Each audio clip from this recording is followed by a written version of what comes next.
Hey everybody, this is section 1 of chapter 2 of Marx Worldwide on the development of the international discourse on Marx since 1965 by Jan Hoff, translated by Nicholas Gray. Section 1, chapter 2 is titled The Further Development of the Marx Debate Since the 1960s, a Survey, and section 1 is titled West Germany.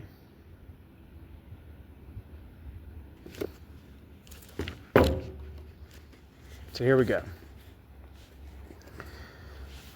The intensive reception of Marx's critique of political economy in the post-war period was prefigured by the work of significant historical precursors in the period before the Second World War. Notable contributions in this context include Rubin's research into value theory in the Soviet Union in the 1920s, Shimizu Kuruma's discussion in interwar Japan of the problematic of Marx's plans for the architectonic of his critique of political economy, among other themes. The theoretical disputes around Hajime Kawakami and Kazuo Fukumoto, and finally during the period of the Weimar Republic, Henrik Grossmann's treatment of various issues including the problematic of Marx's plans for the architectonic of his critique of political economy. Numerous other examples could doubtless be cited here. Disregarding these historical precursors, however, it can be established that there was a significant upturn in terms of theoretically sophisticated, systematic, and differentiated discussion of the critique of political economy. Particularly in the post-war period, this was the case in Japan, in Western Europe, in the socialist countries of Europe, in the Soviet Union in particular, and somewhat later in the GDR, and finally also in West Germany as well as in the Anglo-Saxon world, from the 1960s and above all from the 1970s on, and more markedly than ever before in Latin America from the 1960s to the 1960s and 1970s on. A survey is given here from the perspective of the history of theory, of the development of the international reception and further elaboration of the Marxian critique of political economy from the 1960s to the present. In this survey, reference is made to the existence of determinate research fields and to the theses which have played an important role in the formation of theory in different countries. Various theoretical currents and schools of thought in individual regions of the world are presented, and within this context it is crucial to address the international transfer of theory and the way in which theories refer to each other across national and linguistic boundaries. So that's a little introduction at the beginning, and now here's section 1 proper, titled West Germany.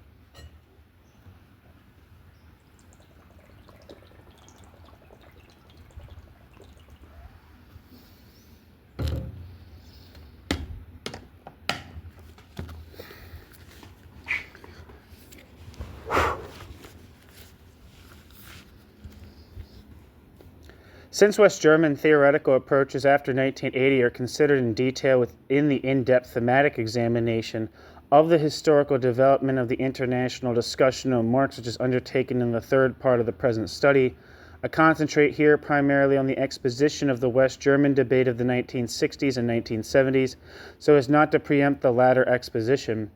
The later theoretical development is merely briefly outlined and periodized here. However, the particular emphasis on the 1960s and 1970s at this juncture should in no way be read as an indication that little or no progress has been made in the theoretical debate in the subsequent period up to the present. On the contrary, it was only later, from the point of view of the history of theory, that the West German debate experienced its high point.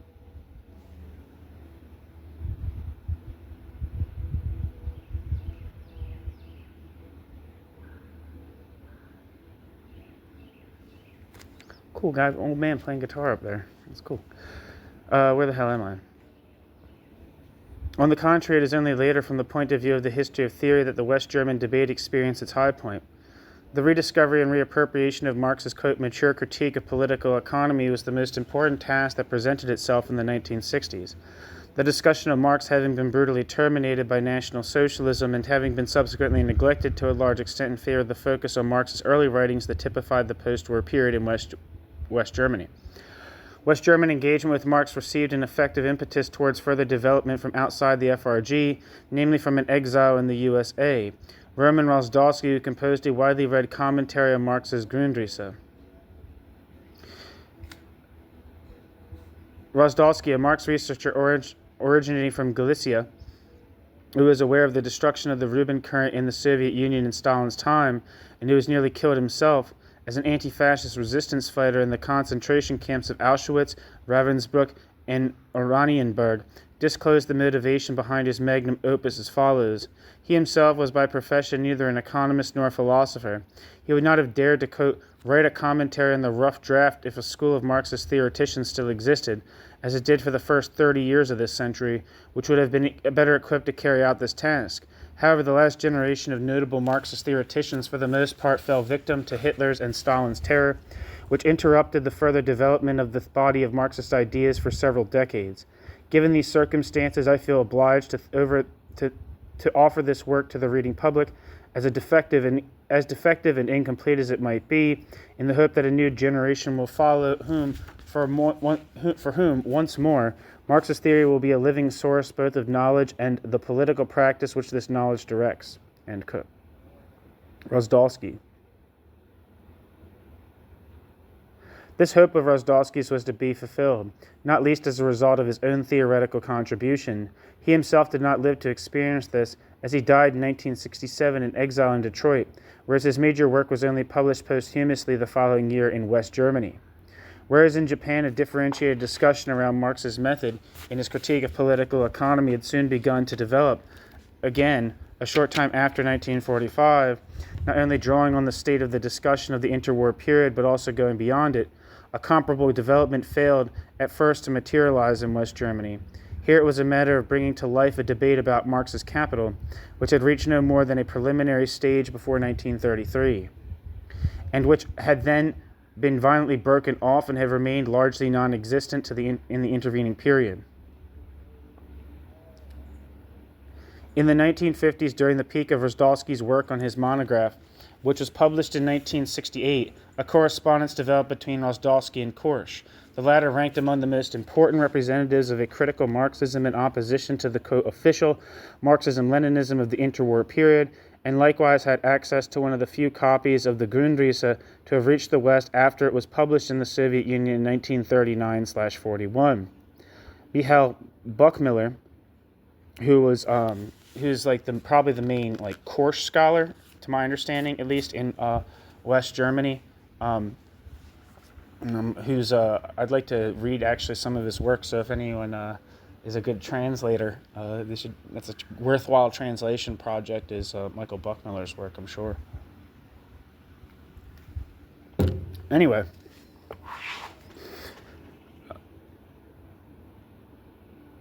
Michael Buckmiller writes of the discussion between Rozdalsky and Korsch, quote, in December 1950, Rozdalsky was so advanced in his treatment of the Grundrisse that he intended to start drafting his commentary and his, quote, recomposition, and requested that Korsch, act as a critical proofreader and discussant, above all in relation to providing support in the interpretation of Hegel, end quote. Buckmiller. Rozdalsky's lament that he was merely able to address the problematic of the Marxian relation to Hegelian logic, which he himself considered to be very important, but was unable to theorize it in any greater depth, rings true in the published version of Rozdalsky's monograph.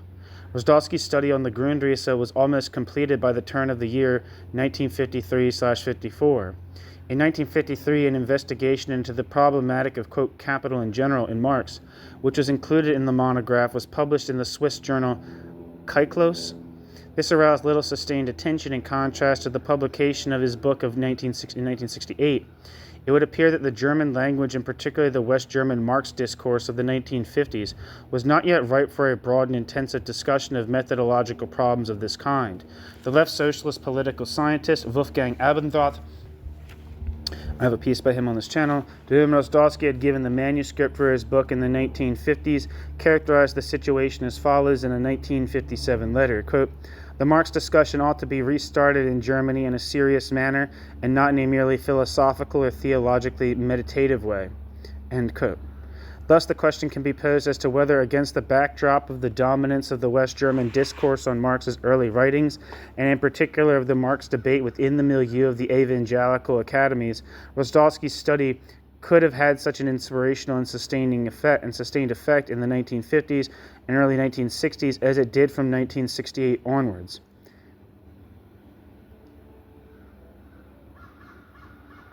In any case, Rozdalsky only revised his almost finished monograph and made it ready for printing shortly before his death in 1967. Core substantive theses from Rozdalsky's work will be considered in Part 3 of the present study. Here it is sufficient to note that Rozdalsky's monograph contributed to the opening of the new thematic horizons for West German engagement with Marx in the following decades, and to the demarcation of important problem areas for further research. This is especially the case vis-a-vis the debate on the, quote, problematic of Marx's planned architectonic of his critique of political economy, end quote, in relation to the 6-volume structure he originally conceived. It also applies to the debate on the structuring concept of, quote, capital in general, but also to the discussion around the genesis of Marx's magnum opus. The capital, as in Marx's capital debate, associated with the student movement of the late 1960s must be considered in part against the backdrop of the interpretations of Marx that were developed within the milieu of the Frankfurt Institute for Social Research at the end of the 1950s and the beginning of the 1960s. Footnote.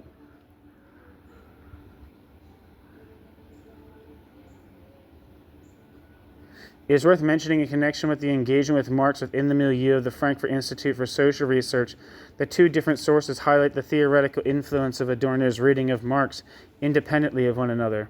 Ernst Theodor Moll writes the following, quote, in an exclusive tutorial at the beginning of the 1960s, he, Adorno, explained to me the section on fetish and the subject-object inversion which follows from it in such a way that I was subsequently able to avoid taking an economistically foreshortened perspective on Marx's critique of political economy. On Marx's critique of capitalism, end quote. Ernst Theodor Moll.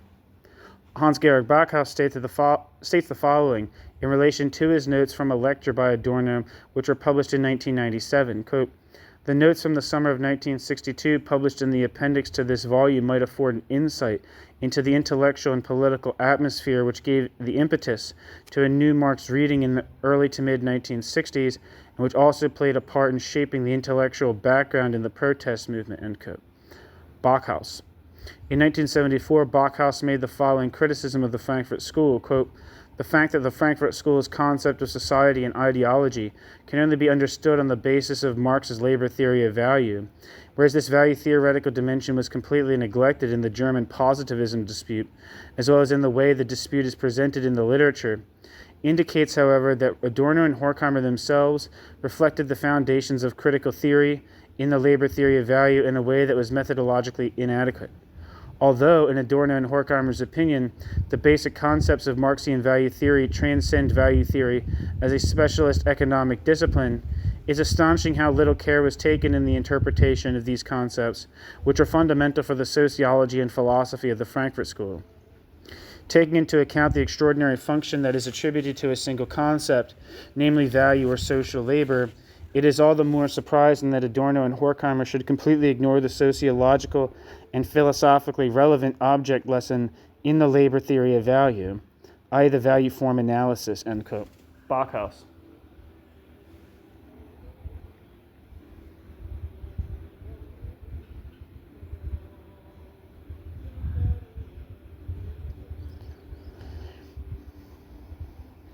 In the meantime, a series of studies on the reception of Marx by Adorno and by Horkheimer has appeared. See Hofner, 2005, Ritzert, 1998, and Blanc, 2002. End footnote. Footnote. On Adorno's reception of Marx's critique of political economy, see also recent studies by Werner Bonefeld, 2014, 2016, and Derek Braunstein's 2011. I'm assuming the Braunstein book is Adorno's Critique of Political Economy, which is on this channel.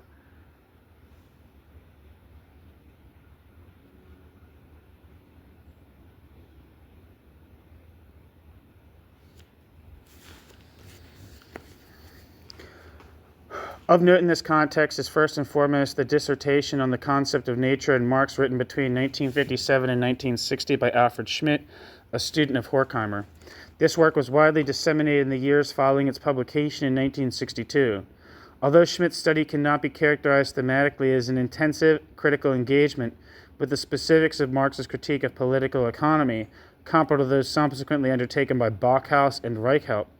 It represented an important impetus for the ensuing debate on Marx and is reflected in Schmidt's 1971 postscript. Quote, "It was one of the first attempts to draw on the politico-economic writings of middle period and mature Marx, in particular Marx's Capital and the Grundrisse, for a, quote, philosophical interpretation of Marx's life work.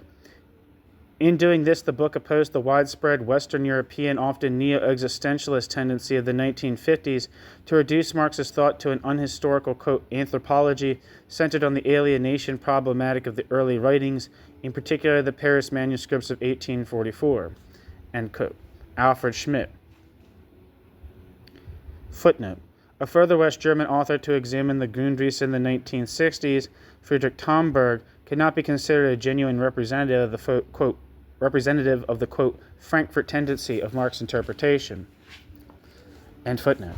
Footnote. In the English language edition, this quotation occurs in the preface, written in 1970.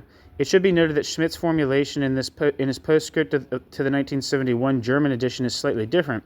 There he characterizes the, quote, tendency widespread in the Western Europe of the 1950s to reduce Marx's thought to an ahistorical, quote, anthropology centered on the alienation problematic of the early writings as being, quote, tinted by existentialism and also by theology, end quote. Alfred Schmidt.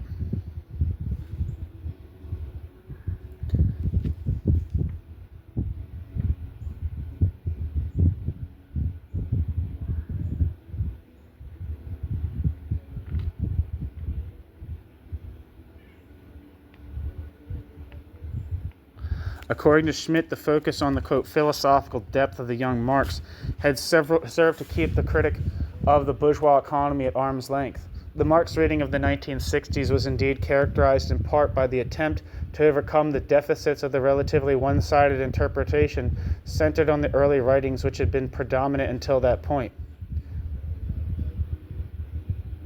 One factor which set the course for the new Frankfurt interpretation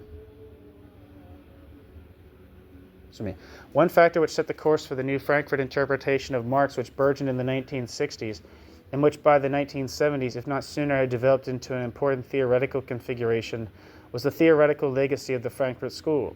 Whereas Engels' quote, dialectic of nature, and in particular the development of Marxian or Marxist theory into a proletarian, quote, worldview, a development prefigured by Engels' anti-Düring, were of decisive significance for traditional Marxism, the representatives of a younger generation attempted to tap Marx's Capital, long stylized as a classic and yet seldom given a rigorous reading, and especially the 1857-8 Rohentwurf. Footnote. The German title of the Grundrisse is Grundrisse der Kritik der politischen Ökonomie, Rohentwurf.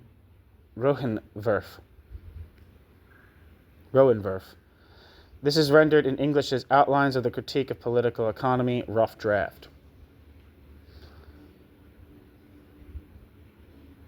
And footnote. And especially the 1857-58 Rohentwurf, which had previously been overlooked to a great extent. So yeah, that's often sometimes a shorthand for the for Grundrisse is the rough draft. So if you read like Roman Rosdolsky's The Making of Marx's Capital, it might be a little confusing because when he says the rough draft, when he refers to the Grundrisse, he says the rough draft.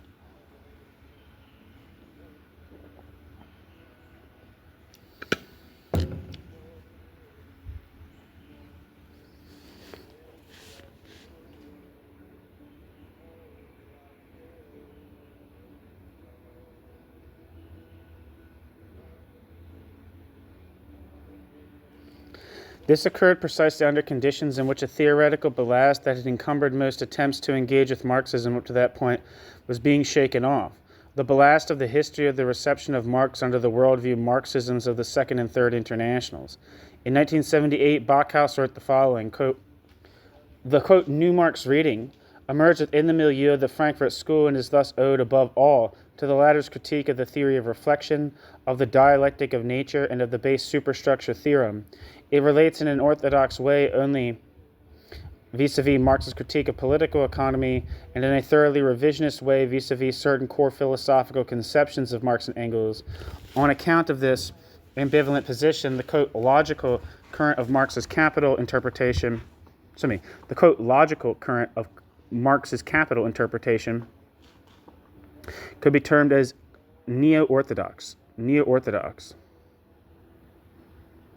end quote, Backhaus.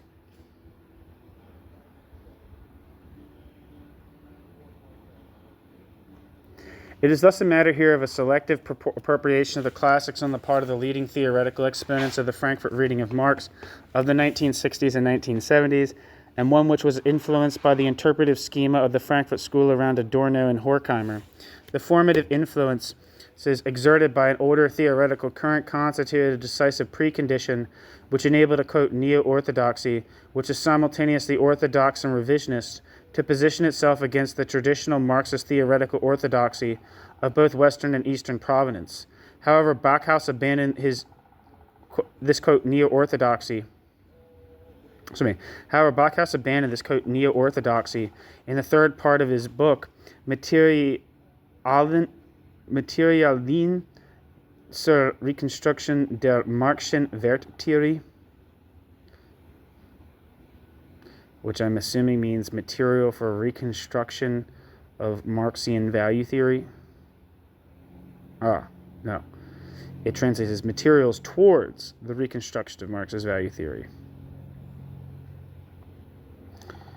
However, Backhaus abandoned this quote neo-orthodoxy in the third part of his Materialien zur Rekonstruktion der Marxischen Werttheorie, published in 1978, since he now considered a, quote, orthodox position vis-a-vis Marx's critique of political economy to be inappropriate given the alleged problems that could be identified within it.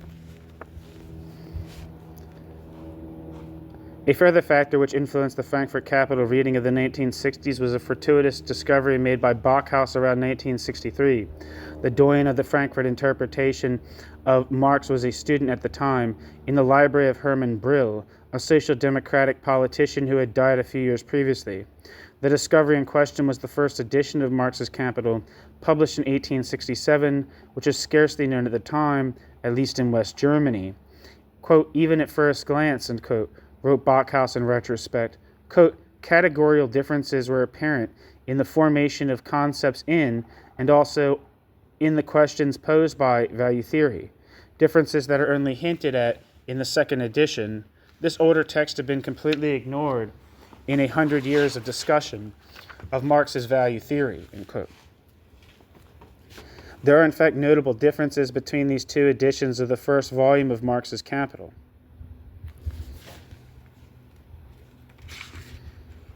I don't know if I said end quote, but end quote before I said that last sentence, and then there's a footnote. In the GDR, the popularized appendix on the analysis of the value form had been republished by 1955, and in Japan, a reprint of the first edition of Marx's Capital had appeared in or before 1959. At the time, these events in published history did not attract the attention that they deserved in the reception of Marx in West Germany. There are, in fact, notable differences. End footnote. There are, in fact, notable differences between these two editions of the first volume of Marx's Capital.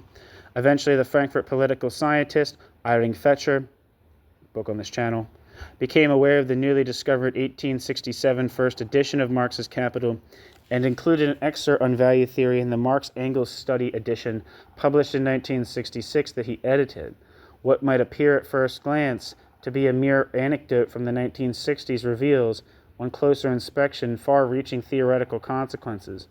Backhaus's chance discovery inaugurated a development in which the interpretation of differences in terms of value theory and value form theory between these two editions of the first volume of Marx's Capital, notably interpretations being proposed by a number of theorists ranging from Backhaus himself via Gerhard Güller to Winfried Schwarz, and Michael Heinrich and Christian Eiber, became a virtually, quote, classical field of inquiry for the West German interpretation of capital, through which central questions, the logic and the historical the logical and the historical in Marx's exposition, the problematic of form analysis and the theory of action, or the question of the popularization of Marxian theory undertaken by Marx himself could be discussed or broached.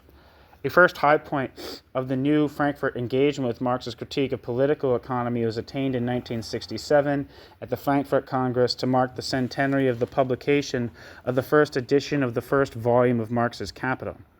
Alfred Schmidt was once again center stage, and here he succeeded in identifying a number of important themes which are still being taken up within capital interpretation to this day.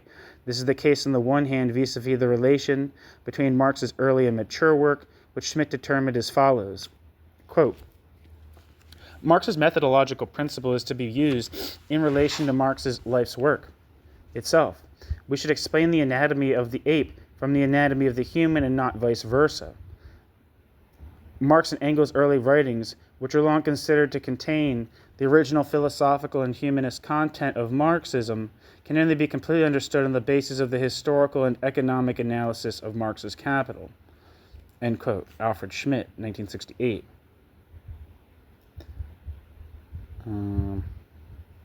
There's a footnote that I missed that says, for a contribution by a researcher from the former GDR on Marx's writing,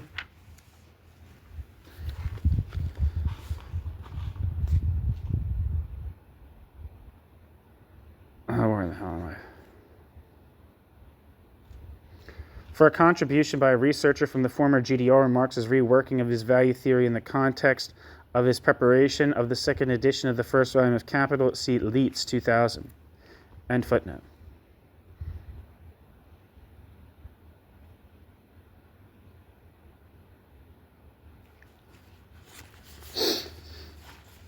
On the other hand, Schmidt emphasized Marx's concept of critique with regard to his project of the critique of political economy. Importantly, too, Schmidt conceived of the thought that Marx's interpretation would have to go, quote, constructively beyond the immediacy of Marx's text and the necessary philological work associated with them. Elements of a procedure of this kind can certainly be found in subsequent research that has been carried out. In addition, Schmidt argued that Marx's self-understanding, as important as this might be, remains often enough far behind, quote, that which Marx offers theoretically in his material analysis, end quote. Schmidt. It is perhaps no overstatement to claim that Schmidt's paper represents a kind of, quote, birth document for what was a new phenomenon in post-war West Germany, the intensive and sophisticated engagement with the critique of political economy. Since the 1960s, Backhaus and his research colleague Reichelt have placed a central focus on a specifically, quote, qualitative problematic in Marx's work, a problematic upon which the engagement with Marx's critique of political economy must be concentrated, they argue. Backhaus argues that although Marx's critique of economic categories transcends the specialist discipline of economics, in fact, the analysis of the value form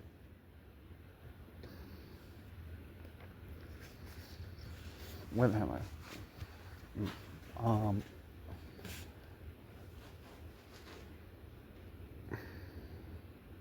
Backhaus argues that although Marx's critique of economic categories transcends the specialist discipline of economics, in fact, the analysis of the value form accomplishes a sublation of the antinomies of economics as a specialized discipline. With his treatment of the problematic of the value form and fetishism, which was published in 1969 within the framework of his widely received essay titled On the Dialectics of the Value Form, Backhaus paved the way for a part of the subsequent West German discussion on the critique of political economy. Footnote. This essay is based on a dissertation completed in 1968. Footnote. In 1969, Reichelt had criticized a foreshortened mode of reading of Marx's critique of political economy, i.e. the reading of the critique of political economy through the specialist discipline of economics. If the beginnings of the first, quote, wave of the new Frankfurt engagement with Marx can be traced back to Schmidt's monograph on the concept of nature in Marx, Reichelt's 1970 interpretation of Marx's value theory, Money and Capital, marks its end. Reichelt's dissertation deals with the exposition elaborated by Marx for the explication of economic categories and represents an attempt to retrace a part of the progression of this exposition, or more precisely, the movement from commodity and money to the most abstract form of capital. According to Reichelt, Marx insists upon a strict derivation of the genesis of economic forms. Reichelt's work locates itself within the context of the international wave of readings of the Grundrisse of the 1960s and 1970s. Reichelt argues that it is more evident in the Marx's Grundrisse that the, quote, abstruse Hegelian mode of expression, quote, is actually an integral component of Marxian critique. The intrication is so narrowly between, on the one hand, the material circumstances which are traditionally considered to lie within the domain of economic science, and on the other, a form of exposition of these material circumstances which is oriented towards Hegelian logic, that the one can no longer be thematized in isolation from the other.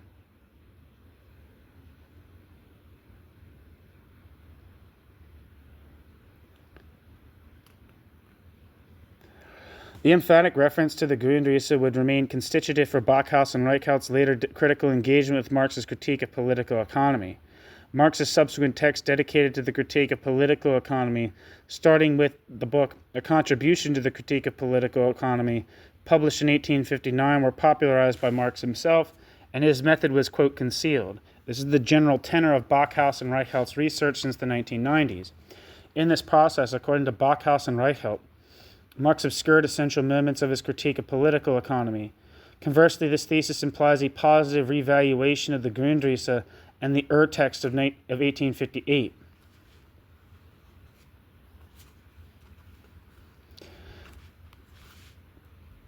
Within the German-speaking countries, Backhaus's series of essays from the 1970s, Materialien sur Reconstruction der I don't know why I said French. Materialien sur Reconstruction der Marxischen Werttheorie, in particular the second part from 1975, founded the interpretive current of the, quote, monetary theory of value, unquote, or of the reading of Marxian value theory as a critique of pre-monetary theories of value. Backhaus stated his view succinctly as follows, quote, Marx's value theory is conceived as a critique of pre-monetary theories of value. On the level of exposition corresponding to simple circulation, it is essentially the theory of money. I'll reread that quote. Quote, Marx's value theory is conceived as a critique of pre-monetary theories of value. On the level of exposition corresponding to simple circulation, it is essentially the theory of money, end quote. Backhaus.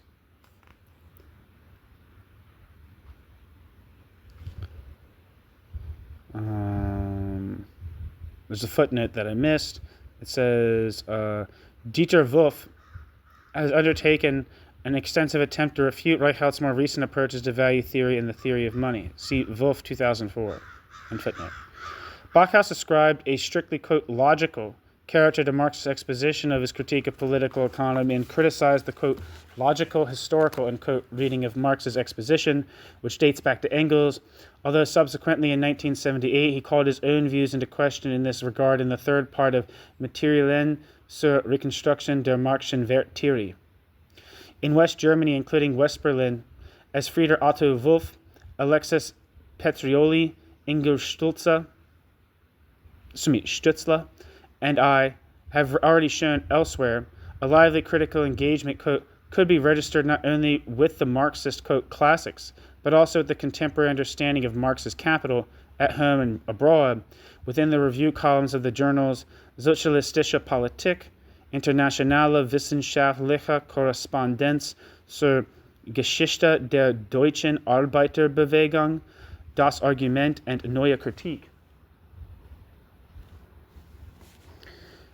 There were critical engagements with interpretations of Marx's critique of political economy which had been advanced by the Marburg sociologist Werner Hofmann, the Belgian Marxist and Trotskyist Ernest Mandel, the Halle-based Marx researcher Wolfgang Jahn, the Czech philosopher Jindřich Zeleny, and the Marx researcher Roman Rozdolsky, the Soviet/East German Marx interpreters Vitaly Vygotsky and Walter Tuchscherer.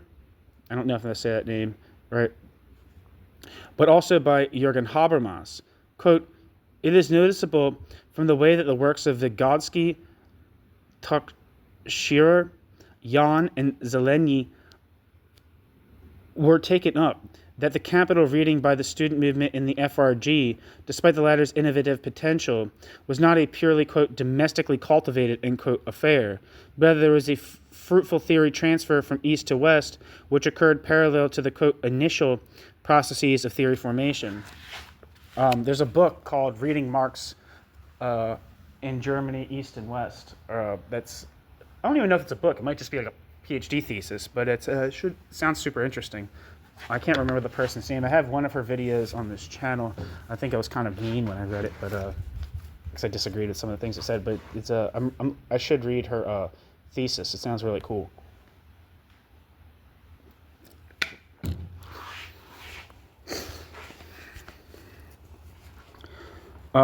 So yeah. Furthermore, the question can be posed as to the possible influence of the Althusser school on the West German reception of Marx. The West German Marx debate, which developed above all in the wake of the student movement, is not to be regarded as an isolated phenomenon. Within international discussion, a discussion held on both sides of the, quote, Iron Curtain, it rather represented an important intersection between its own theoretical approaches and those emanating from East and West.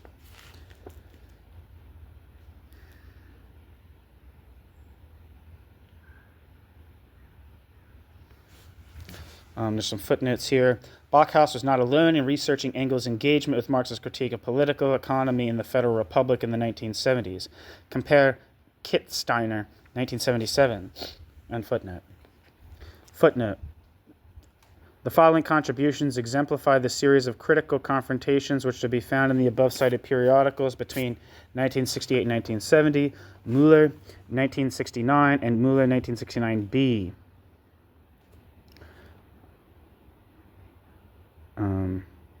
And says, Ingo Elba comments on this question in Elba 2010. The West German Marx debate, where the hell am I? I don't know where I stopped reading, so I might be rereading something. The West German Marx debate, which developed above all in the wake of the student movement, is not to be regarded as an isolated phenomenon within international discussion, a discussion held on both sides of the, quote, Iron Curtain. It rather represented an important intersection between its own theoretical approaches and those emanating from East and West. An essential aspect of the engagement with the critique of political economy that took place during or immediately after the student movement was the reception of texts by Marx that had previously been neglected in West Germany. Of particular note in this connection, alongside the republication in 1966 of the opening part of the above-mentioned 1867 first edition of Marx's Capital, is the considerable interest in the Grundrisse, an interest which burgeoned after 1968, not least due to the publication of Rosdolsky's monograph. A further example that can be cited in this context is the results of the immediate process of production, which is one of my favorite things that I've read from Marx, in my personal opinion. I don't know, I think that there's a lot of valuable insights in there, which challenge, I think, technological determinist interpretations of Marxism very strongly. Anyway, after this text by Marx was first published in 1933 in German and Russian, it was republished at the end of the 1960s in West Germany. Footnote. Incidentally, a discussion of the Grundrisse is still taking place to this day. See Hoffner and Huckenbeck, 2008. I think Hoffner is Cornelia Hoffner, is her name. She wrote a piece called Use Value Fetishism, which I want to read, but I haven't. And footnote.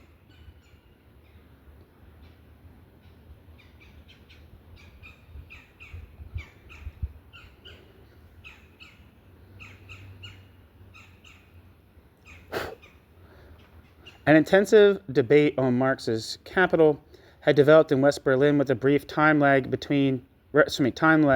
relative to the initially somewhat more advanced discussion in Frankfurt. Johann Bischoff,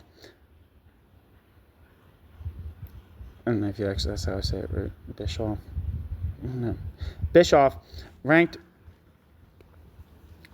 as one of the most influential Marxist theorists in West Berlin in the 1970s.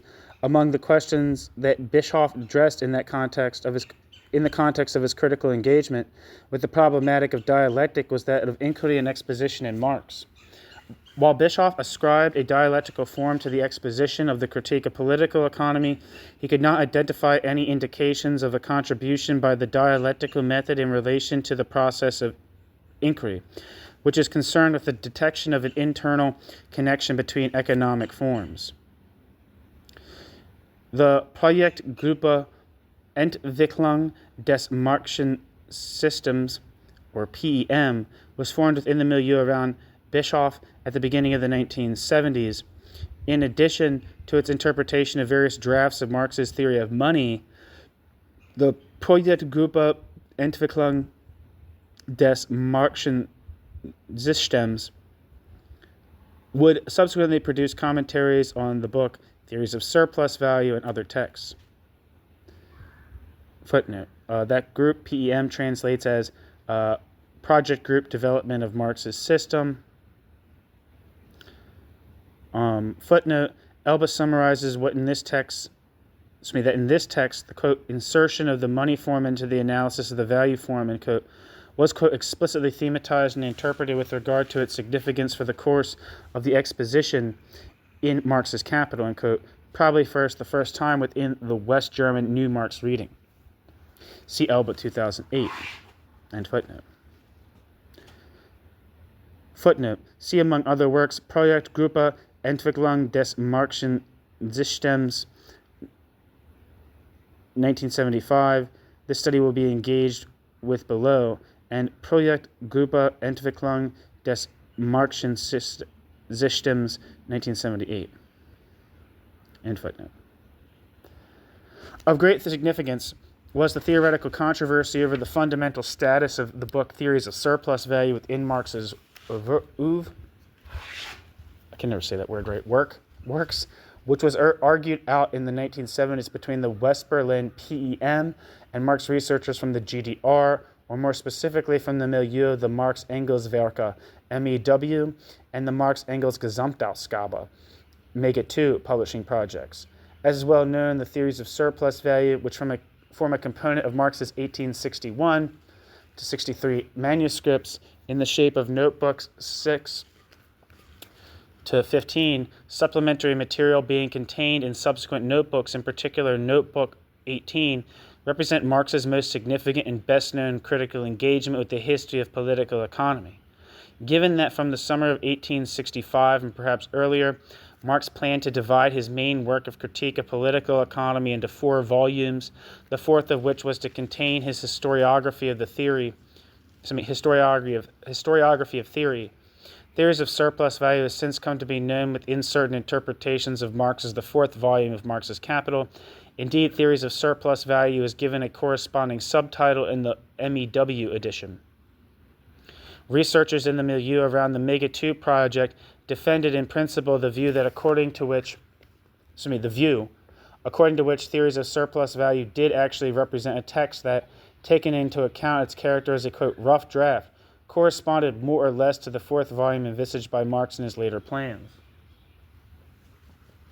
The PEM advanced a different conception which indicated that the designation of Theories of Surplus Value as, quote, the 4th volume of Capital, unquote, was inappropriate, given that the text had an essentially different character.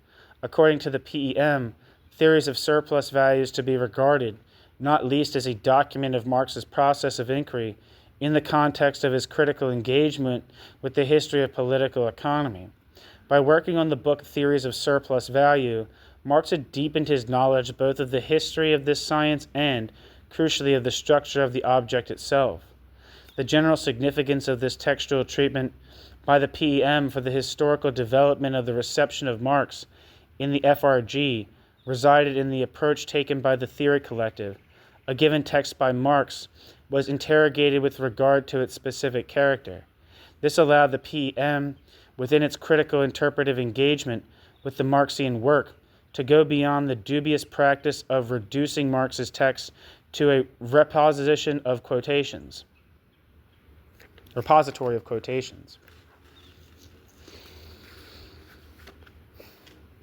Alongside those of Bischoff and the PEM, other orientations and projects were represented within the Marxist debate on capital, which took place in West Berlin in the 1970s. In 1974, Wolfgang Fritz Haug's introductory lectures to Marx's Capital were published for the first time. These are originally conceived of as events organized at the university to accompany the reading groups that were the expression of an innovative, quote, reception of capital, which is taking place on a massive scale, end quote. Wolfgang Fritz Haug. Among the core aspects focused on by Haug in his lectures were the problem of the beginning of Marx's exposition and the problematic of the value form. One of Haug's concerns was to, quote, demonstrate that the unity of the, quote, logical and the, quote, historical is fundamental for the method of the critique of political economy, end quote. Wolfgang Fritz Haug. A similar motif was also of crucial importance in the reception of Marx's critique of political economy by a further well-known representative of West Berlin Marxism in the 1970s. The psychologist Klaus Holzkamp drew on the traditional, quote, logical, historical, and, quote, reading of Marx's critique of political economy within the context of his theoretical argument with Bischoff, thus pursuing what is, in my opinion, an approach which is highly problematic in objective terms. Footnote. Elmar Altvater, I have a piece or two by him on this channel. I think he was like the editor of Procla, social science, critical social science journal. I think it's what its title is, something like that. A journal of critical social science. Elmar Altvater was considered to be a further protagonist of West Berlin Marxism in the 1970s and 1980s, which as a whole was relatively heterogeneous.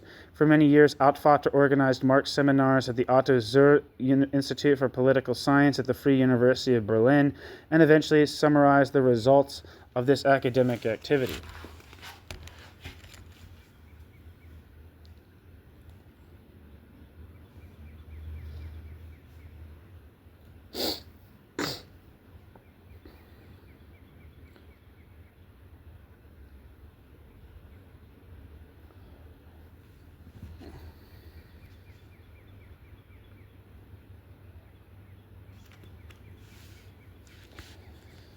And footnote.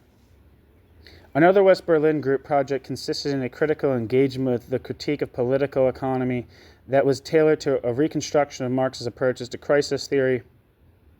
Despite their assessment that Marx's critique of political economy, quote, has a broad scope and a high level of explanatory power, end quote, Bader et al.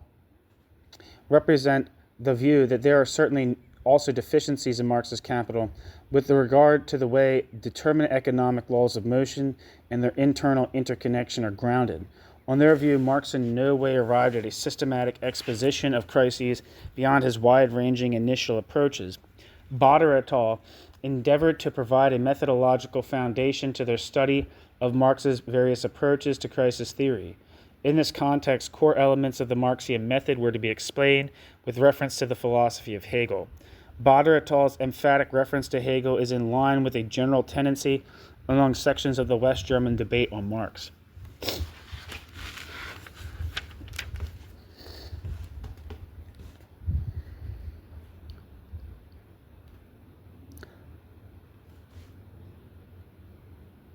Alongside the two centers of West German engagement with the Marxian critique of political economy, Frankfurt and West Berlin, corresponding reading movements were also formed around several, quote, sub-centers in the 1970s.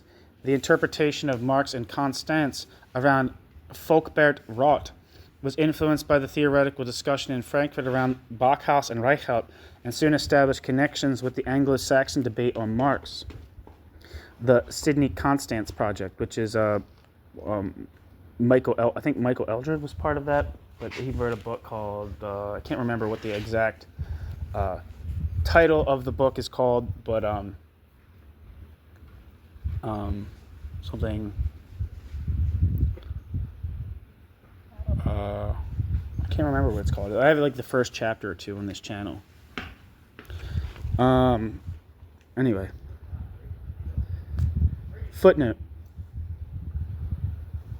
The orientation in terms of its content of research in Constance and Sydney will be addressed below in the context of the survey of the historical development of the Anglo-Saxon debate. End footnote. In Hanover, there emerged a, quote, Projektgruppe zur Kritik der politischen Ökonomie, end quote, which translates as Project Group on the Critique of Political Economy. According to this group's interpretation, Marx's Capital investigates the form determinacies of the capitalist mode of production, and these are to be characterized as historically specific. Marx's argumentation is accordingly to be grasped as a form analysis of capital. Furthermore, this group of authors refers to the high level of abstraction of Marx's exposition in Marx's Capital, pointing out that the latter is exposition of the general law-like structures of capitalism. According to the, quote, Hanoverian interpretation of the progression of Marx's exposition, the economic categories within it are not to be, quote, incorporated externally on the basis of empirical observation. Rather, they are to be developed from one another in the ascent from the abstract to the concrete, end quote. Corresponding to the impact of the sharp increase in interest in Marx in the wake of the West German student movement, some, quote, professional philosophers regarded a, quote, guest performance, end quote, I fucked that up. Responding to the impact of the sharp increase in interest in Marx in the wake of the West German student movement, some, quote, professional philosophers hazarded a, quote, guest performance in Marx's interpretation, alongside studies by Hans Friedrich Fulda and Michal Teunissen. A notable contribution in this context is that of Rüdiger Bubner, according to whom two logical elements speak in favor of a convergence between Marx's Capital and Hegel's logic. In this connection, Bubner refers to the problem of presupposition and the question of the determination of relations between categories. In the mid-1980s, Egbert Dotzekal proposed the thesis that a development had taken place within the West German theoretical debate from the late 1960s into the 1980s. This evolution had led from the project of the reconstruction of Marxian theory to the proclamation of a, quote, crisis of Marxism and the debates associated with the latter. However, it should be noted that on closer inspection, Dotzekal's thesis on the development of the West German debate on Marx and Marxism in this direction alone proves to be overstated. The, quote, spectacular proclamation of a, quote, crisis of Marxism by French and Italian Marxists from the mid-1970s were not without a certain resonance in West German discussion of Marxism, yet here there was still a whole series of theorists who continued to work assiduously and in a theoretically productive way on detailed research into Marx's critique of political economy and an opening up for further elaboration. In relation to the period between the end of the 1970s and the beginning of the 1980s, monographs of Gerhard Stapelfeld, Winfried Schwarz, Fred Schrader, and Gerhard Güler, in particular, deserve a cursory consideration here. Some aspects of their approach to the interpretation of Marx are referred to in more detail in Part 3 of the present study. Towards the end of the 1970s, Winfried Schwarz presented a structural theoretical investigation into the genesis of Marx's opus on the critique of political economy and attempted a, quote, a critical, quote, examination of Rosdolsky's interpretation of the destiny of the concept of, quote, capital in general, end quote, through the various interpretations of Marx's critical project. Schwarz arrived at the conclusion that Marx did in fact retain this concept, with the qualification that it was now placed under the dominance of a new structuring principle.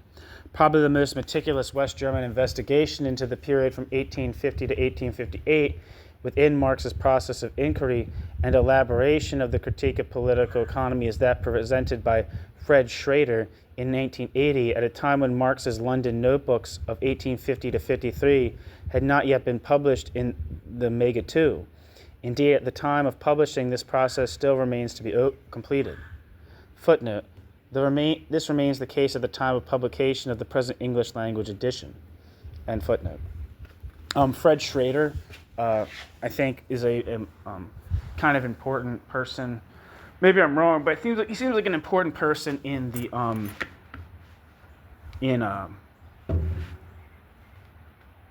Hegel scholarship. And I suppose it's on like the left wing of Hegel reception. At least that's I might be talking out my ass there, but I think that's the case. Schrader focused particularly on Marx's research notebooks and the critical engagement with political economy on questions relating to the theory of money, among others, that these contain He also attempts to demonstrate the effect that Marx's critical engagement with political economy in these notebooks had on his elaboration of the Grundrisse manuscripts. In addition, he provided an interpretation of Marx's, quote, solutions to the, quote, problem of the beginning of the exposition, end quote, both in the run-up to composing a contribution to the critique of political economy, and in the latter text itself. Within this context, Schrader ascribes a decisive significance to Marx's excerpts from Benjamin Franklin in 1950. Within this context, Schrader ascribes a decisive significance to Marx's excerpts from Benjamin Franklin in 1858. At almost the same time as Schrader, Gerhard Stapelfeld grappled with the, quote, problem of the beginning, end quote, of the exposition in Marx. Stapelfeld attempted a reconstruction of Marx's value theory or value form theory and an interpretation of the structure of the value theoretical argumentation in Marx's critique of political economy. Here, in turn, there is a thematic parallel to Gerhard Güller's monograph. The latter undertakes an inquiry into the different types of dialectical exposition in Marx's theory of the commodity, value, the value form, and the process of exchange. To summarize, the development that the West German debate on Marx underwent in the late 1970s and early 1980s deserves to be understood beyond the thesis of a, quote, crisis of Marxism, as representing considerable progress in theoretical terms, i.e., progress imminent within the theory itself.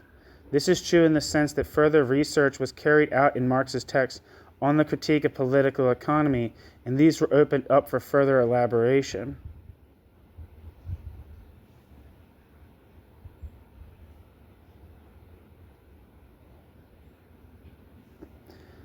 A further stage in the engagement with Marx's critique of political economy, and one which signaled the way for the current debate, spans from approximately the middle of the 1980s to the early 1990s. Within this period, Dieter Wolff presented a comprehensive investigation into the dialectical contradiction in Marx's Capital, while a work by Helmut Brentel located the core content of Marx's understanding of his object in a specific form theory. Michael Heinrich also presented an understanding of Marx's critique of political economy, above all in the sense of a scientific revolution. Footnote: a sixth edition of Heinrich's work was published in 2014. An English edition is forthcoming to be published in the Historical Materialism book series by Brill and Haymarket Books under the title The Science of Value, Marx's Critique of Political Economy Between Scientific Revolution and Classical Tradition, translated by Alexander Locascio.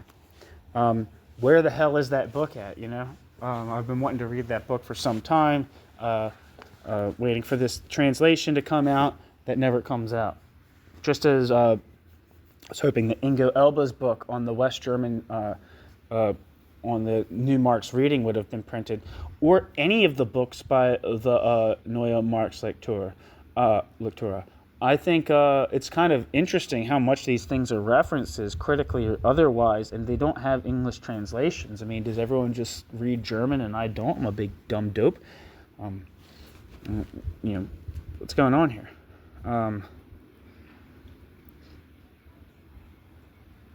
Anyway, end footnote. Heinrich's reception and redefinition of the concept of, quote, theoretical field, which originates from the Althusser school, played a decisive role in this context. According to Heinrich's interpretation, Marx broke with the theoretical field of political economy. In carrying out this break, Marx was largely but not entirely successful. The approaches of Brentel and Heinrich will be considered in detail in Part 3 of the present study. Since its foundation in 1992, important debates around the critique of political economy have been carried out within the Marx-Gesellschaft. Footnote: the Marx-Gesellschaft, or Marx Society, was established in Frankfurt in 1992 as an initiative of Hans-Georg Backhaus, Diethard Behrens, and Hans-Joachim Blank, and has provided a forum for critical Marx-related theoretical discussion over the following decades. I have some pieces by Diethard Behrens on this channel, but also if you also read his if you go on the, I think all these people kind of are like a part of the stable of people that publish with Sa'ira Verlag, the anti-Deutsche, the anti-German publishing house. And footnote. Discussions within this society facilitate an understanding of the dissensus in relation to content between the various lines of interpretation within the German language debate on Marx. No consensus could be reached over essential questions, however. Footnote. In any case, the purpose of the debates was not to dispel all scientific dissension. In one of the discussions, Michael Heinrich made the following comments, quote, I also doubt whether we will be able to find the lowest common denominator at all, but that is not strictly necessary. At one time, when this Marx-Gesellschaft was first established, there was much talk of achieving consensus about dissensus. This means that when a consensus is not reached on certain questions, there is at least a consensus over this fact. The disagreement lies in such and such points. In this way, the situation can be avoided where people are constantly batting objections back and forth. Quote, you haven't understood me. I mean it in a completely different way, end quote. Instead, an understanding is reached, and there is simply a disagreement on such and such points, a dissensus that is allowed to stand as such, end quote. Heinrich. End footnote.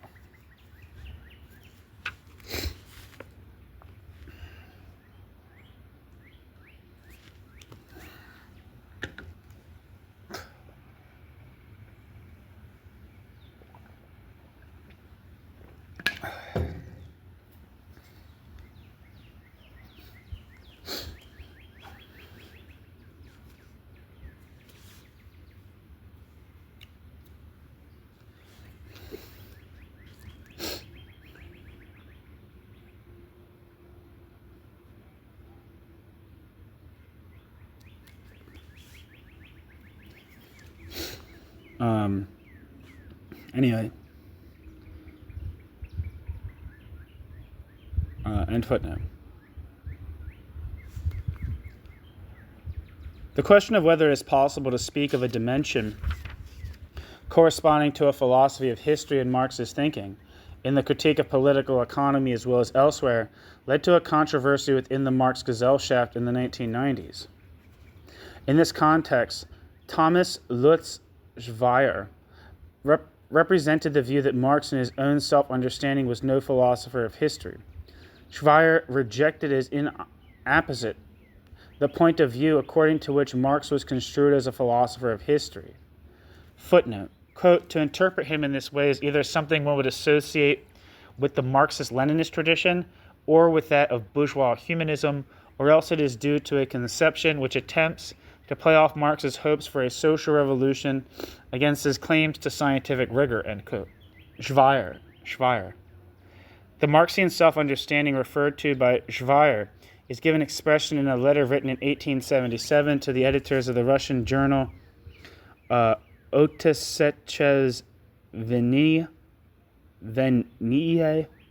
Zabisky. In this context, at least, Marx states explicit that he in no way claims to possess the, quote, universal passport of a general historico-philosophical theory, the supreme virtue of which consists in being super-historical, end quote. Marx. End footnote.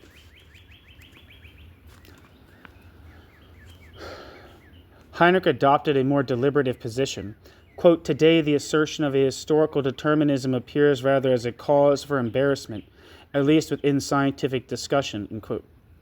Heinrich adds that undogmatic Marxists are therefore keen to ascribe historical determinism to a foreshortened reception of Marx, thus absolving Marx himself of any defect.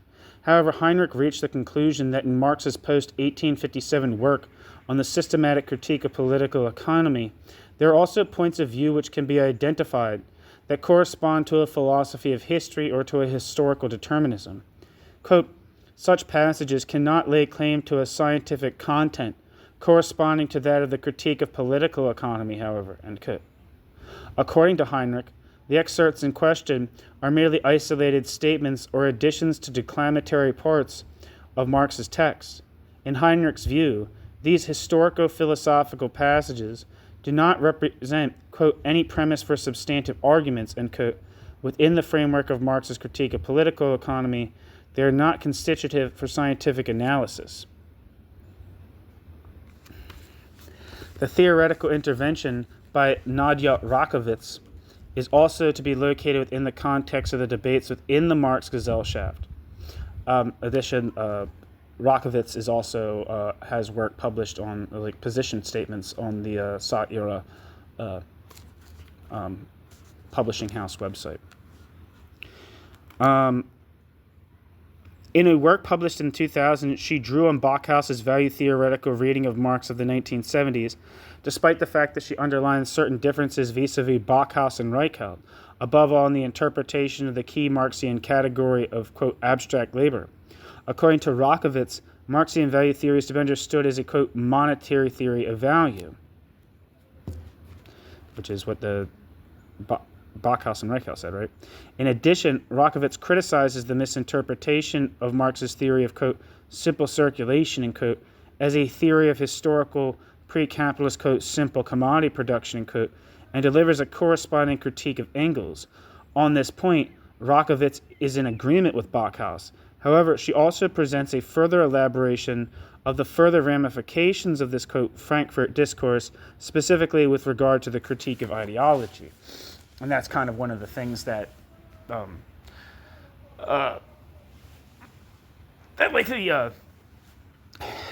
anti-German world, the theorists that are associated with it, place big emphasis on, right, the critique of ideology. In footnote. Or I don't know why I said this way. That's just a side note for myself. A further discussion has continued in recent years concerning dialectic. Footnote. The problematic of the, quote, limits of the dialectical form of exposition, end quote, has played a central role in this discussion. See Riedel, 1998. For a response to Riedel's text, see Reichelt, 2003. Frieder Otto Wolff provides a critical commentary on the debate between Reichelt and Riedel. More recently, Dieter Wolff has also intervened within this debate. See Wolff, 2007. And footnote. In a 1998 essay, Dieter Riedel called into question the virtually endless attempts to decipher the, quote, dialectical exposition in Marx's Capital, insofar as these are based, according to Riedel's explanation, on the assumption that Marx's method remained in principle the same throughout the history of the development of his critique of political economy, at least from the introduction of August 1857 onwards. On Riedel's view, this assumption fails to recognize a crisis in Marx's understanding of his method. In this connection, Riedel refers to the fact that Marx broke off the process of drafting the Urtext of a contribution to the critique of political economy in the autumn of 1858. According to Riedel, Marx's method underwent a profound alteration after he had come to recognize the limits of the dialectical form of presentation. It is worth recalling in this context the now familiar Marx topos from the Urtext of 1858, quote, the dialectical form of presentation is correct only when it knows its own limits, end quote. Riedel argues as follows, quote, in a complicated and contradictory process characterized by non-simultaneities, Marx had recognized that the dialectical form was not adequate to his object, that it was not suitable for the exposition of the emergence and self-reproduction of the capitalist mode of production. The method that Marx applied in Marx's Capital was no longer bound by the pretension to a dialectical development of the concept. Yet Riedel's assessment of this circumstance is evidently far from the negative one. If the reader also drops this pretension, then a, quote, complex but surprisingly clear and transparent structure of argumentation emerges, end quote. Riedel. Other well-known points of contention within research on Marx's critique of political economy in recent years include the following: critical engagement by the circle around Michael Heinrich with the, quote, traditional interpretation of Marx in relation to the problematic of the money commodity, the debate between Dieter Wolff and Helmut Reichelt on the specific interconnection between value form, the emergence of money, and the exchange process, and finally the confrontation between Wolfgang Fritz Haug and Michael Heinrich on the problematic of the, quote, monetary theory of value, unquote, among other themes. From these debates, it can be seen that references to Marx's exposition of the commodity of money have retained their importance within the discussion of Marxian theory. It seems reasonable to assume that little will change in this regard in the future. Okay, so that is the end of section 1 of chapter 2 of Jan Hoff's Marx Worldwide on the development of the international discourse on Marx since 1965. And again, the chapter 2 is titled, what's it titled? The Further Development of the Marx Debate Since the 1960s, a Survey. And this section was titled West Germany. Thank you so much for listening.